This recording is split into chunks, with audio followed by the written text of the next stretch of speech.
This is mine. That intersection for about the next 30 seconds is mine. And this is mine. A book about the hidden rules of ownership. You might not realize it, but the rules of ownership govern so much of our lives. They are a core principle of economics. Incentives incent through ownership rules, and nudges nudge through ownership rules. I want to explain to you what I learned as I read this book and how I now see the world differently, including intersections. I used to think that ownership had an innate definition, like there's a reason why these books are mine and not yours. But this book helped me realize that the reason I say something is mine changes depending on what I'm talking about. One of the key messages we want to get across in this book is that ownership is always up for grabs. It is always a storytelling battle.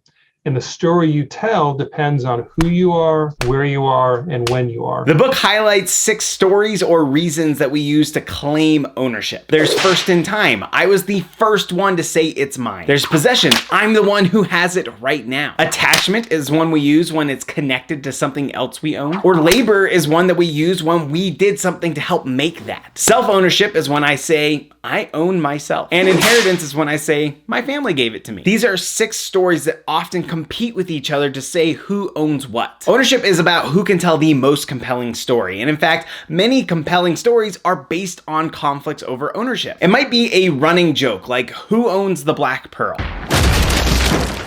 Stop blowing holes in my ship! It could be the initial conflict that motivates the story. Tell your boss over there that you boys are ruining our house. Or it could be the central conflict of a series, like in Falcon and the Winter Soldier, on the question of who owns the shield. How does it feel?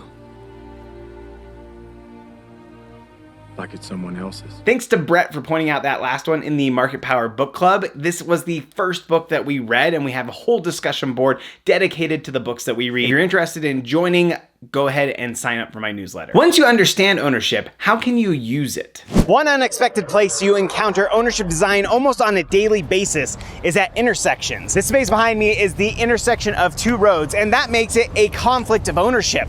Who gets to drive on that space? Now, at the busiest of roads, we use this technology, stoplights, to direct who goes where. Well, what do we do at the less busy intersections where we can't install stoplight technology? Property rights are themselves a technology. The intersection behind me has a certain type of ownership design. We've assigned ownership of that intersection to whoever is traveling this way.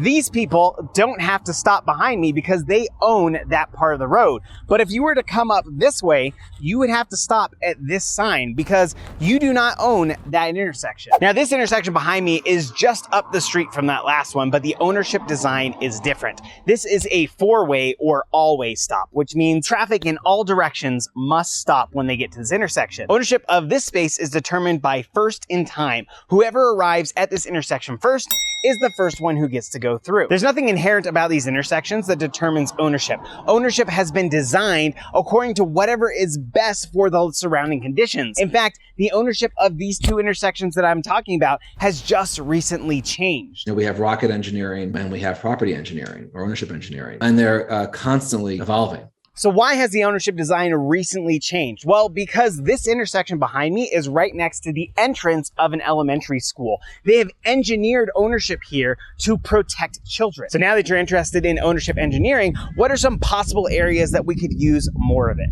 A lot of environmental law is basically poor ownership design. What's less well understood is how creation of new property rights can protect the environment. And so my view would be focus on ownership engineering for how we protect our environment in terms of emerging environmental threats. One of my favorite stories from this book is how ownership design changed the deadliest catch into the not so deadly catch. I don't want to spoil the story, but hopefully it's something that motivates you to go check this book out. The authors also have some advice for young economists. The other thing I would suggest to a young economist is to ask the question explicitly, how is this owned? Or how could it be owned? If you're looking for more videos on books about economics, then you should check out this one about whether you should read classic economic books like The Wealth of Nations.